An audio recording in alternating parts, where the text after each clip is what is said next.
welcome back to my channel. This is Eloise. Say hi. Hi. And who am I? Mommy. Yeah, and I'm Mommy, and today we're making a video for you about how to overcome toddler jet lag. Toddler Jetlag. Yeah, so we're gonna give you some tips of what we do when we travel. Eloise, how many airplanes have you been on? 1, 2, 3. 1, 2, 3, and over 100, maybe 150. And she's 2.5 years old. So we're really familiar with jet lag. A lot of the times our trips are over 12-hour flights from Los Angeles to Barcelona. We just did it recently, actually. So we're gonna give you all of our best tips and tricks. Let's go. Can you say let's go? Let's go. Yay! Concept before hunting, before we travel. What did you say? Concept before hunting, before we travel. Shifting the routine really only works if the time zones that you're switching are only like 2 or 3 hours different. So say you're going from the West Coast to the East Coast, then you could start switching up their schedule several days before you fly so that when you get there, you're already ready to be there. If you're traveling overseas like us, going from California to Spain, the time change is so huge that it's really not worth your time to try and switch anything ahead of time because it's probably not gonna work. What do I say? You say, just get me through the flight. Just get me through the flight. Okay, now look at me and say it. With a big Get smile. me through the flight. Yeah! One more, one. I said that. I said Oh. I don't really care what she does on the plane. I just want to keep her from crying. So if she'll sleep the whole flight, that's fine. If she stays awake, that's fine too, as long as she's okay. So I don't really aim for anything in particular. I know that some people give their babies Benadryl before they fly to help them sleep. I think I've done it before, but some little ones react differently and it ends up waking them up more. So you just do whatever you need to do to keep them content through the flight. Give me one day to quest. I'm going to sleep.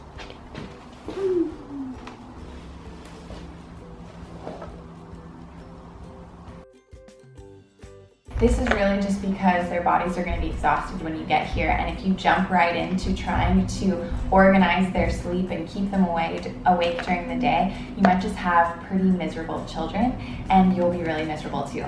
Plan for that first day to be kind of a crazy one, where you sleep whenever you need to sleep, or they sleep whenever they need to sleep, and then start working a routine into their life day 2. Make my daytime bright and night. What do I say? Make my daytime bright and my nighttime dark. Make my daytime bright, my nighttime dark. Now I can have my candy. Whether they're awake or asleep. So if they're going to be napping during the day, try and keep it light in the room that they're napping in, or have them nap in their stroller when you guys are outside.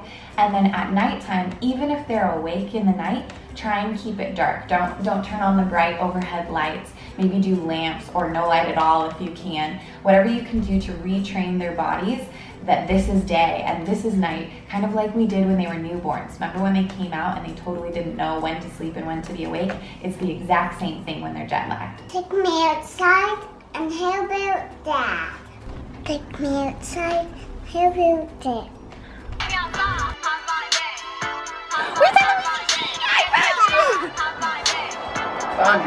Okay, take them outside. How about that?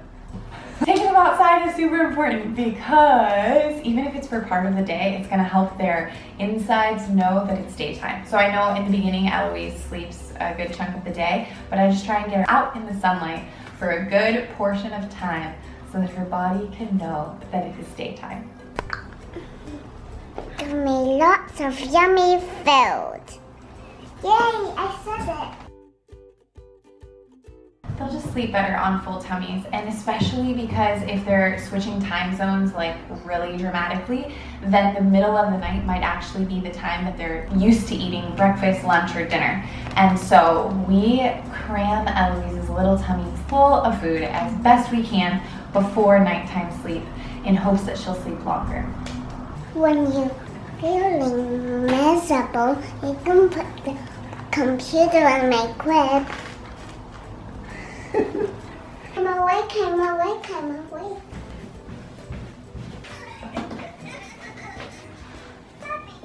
I know that that's controversial because I know that some parents don't even want their kids watching shows at all, and I get that. Also, I know that some kids can't be trusted with electronics in their bed.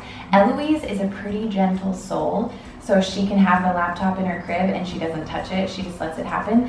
But before she could do that, I would also prop it up against something, like not in her crib, maybe set it up on something when it was desperate. These are really only for desperate moments. It happened recently. We came back from LA. I was dying of lack of sleep. She was going crazy wanting to play. And so I turned on some Peppa Pig in her crib, gave her a bowl full of Cheerios. She was happy. I slept for another like 30 minutes. I was happy. It was great. You could also skip the electronics altogether and give them some toys in their bed, some books, I don't know, something so that your kid can be occupied and you can be resting and it can be well with your soul. Last thing is you'll make it through this. I personally know what it's like to feel tortured by toddler jet lag, especially when you're jet lagged yourself. It's pretty much the worst. But it doesn't last very long. You're gonna do great. Drink coffee in the morning. Ask for help. If if you've got your spouse there, you guys can trade off at night so that one of you is sleeping while the other one's tending to your kids. You got it, babes. So just do your best. It's gonna be fine. You're doing great. Thank you so much for watching. If you like what you see, like the video, subscribe to the channel.